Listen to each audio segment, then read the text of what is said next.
সুপ্রভাত বন্ধুরা, চলে এসেছি নতুন একটা ব্লগ নিয়ে। এই ছোট্ট ছোট্ট পায়ে চলতে চলতে পৌঁছে গেলাম দক্ষিণেশ্বরে, এবং দক্ষিণেশ্বরে গিয়ে সোজা গঙ্গার ঘাট। পা চুবিয়ে কি না আনন্দ, জলটা কি ঠান্ডা। আজকে আমার ননদ স্নান করতে এসেছে। আমারও ইচ্ছা ছিল, কিন্তু এই যে হাতে বড় বড় ভারী ভারী ব্যাগ, সেই জন্য আর স্নান করতে পারলাম না, কারণ প্রচুর বোতল নিয়ে এসেছি জল ভরতে হবে বলে।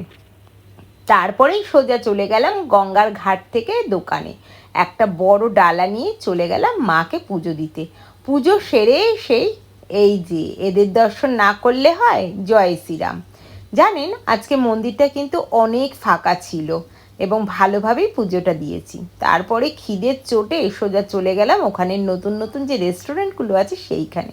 ননদ পড়তে লাগলো মেনু, সঙ্গে সঙ্গে চলে এলো কচুরি ডাল আর একটু লস্যি। পেট পুড়ে খেয়ে দে, এবার বাড়ি যাওয়ার পালা। আকাশটা কি সুন্দর লাগছে না বন্ধুরা? তাহলে বাড়ি যাই। Bye bye.